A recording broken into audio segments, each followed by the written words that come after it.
So sometimes, as you know, an idiotic, stupid dog, you just gotta wing it. You just gotta hope that you've learned enough from watching whatever, this thing or the other thing. One of the problems I have is this other dog. He doesn't know how to talk, so he's kind of got a thing against me because I'm a talking dog. He thinks I'm uppity. He comes by, he lives pretty far away, so he doesn't come by that far often, but he craps right outside the window where I sleep, in the room I sleep. I don't know how he figured out. In this giant manor house, he knows exactly the window to crap on, underneath to bug me. It's disgusting. I hate that little son of a bitch. But whatever. It's the big thing is he's got his balls. I don't have no balls, so he thinks he's hot shit. But I live in a manor house, so he probably lives in a trailer, so he can go to hell.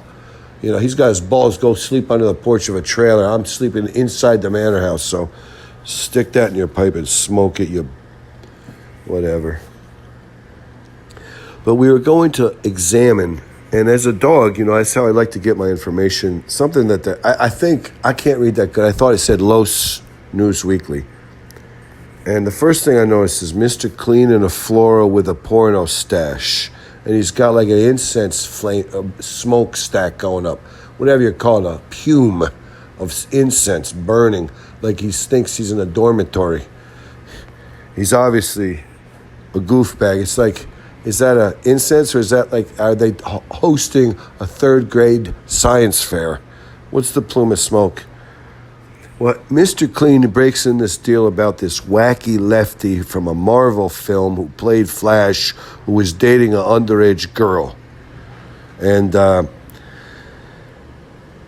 he asks Bobby or Alex, like off camera, who's Bobby? And I thought I was going to break into that old song where he says, I forget what he says, something, Bobby, Robbie, Mickey, and Mike. If I like the girl, who cares who you like? But here's the problem. It's called pedophilia. If you're beating around the bush because this wacky lefty was a big movie star or whatever, or now he's become trans and you don't think you can lay the gloves on the transes as easily, remember this. It's just a joke, but this guy it's called pedophilia. He might be a pedophile. But remember, Hillary Clinton runs a pedophilia shop with QAnon out of a pizzeria in Coshocton, New York. A lot of people think it's Bethlehem, Pennsylvania. It's not. Hillary Clinton's porno, underage, whatever, where they do the things with the children. It's called pedophilia. It's in Coshocton. Hillary Clinton, she comes up out of New York City on the weekends to run this disgusting ring. It's QAnon is the one who's in cahoots with her. So,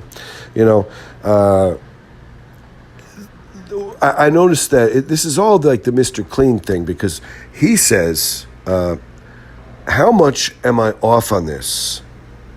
And the other guy says, his friend says, hopefully not nearly as much as you are with those drawn, sorry.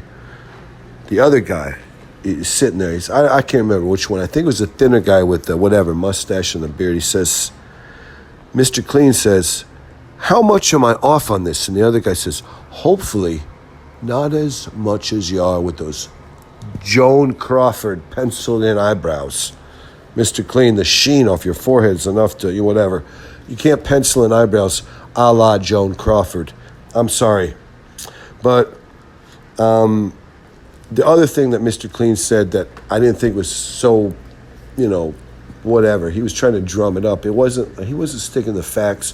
He wasn't like very journalistic-esque. He says, this guy's in a compound and he's on the run. I say he's on a compound. He's in a compound on the run. What? Where does he run at night and go back to the compound the day they can't find him at the compound? He's in a compound on the run. What's he on a treadmill? He's on the run. No one knows if he's in Georgia or Florida right now, but he's in a compound. No, he's right there in the compound. Come on. He's in a compound. He's on the run. Come on, Mr. Clean. I know you're trying to whip it up, but get a little bit more serious. Try a little harder.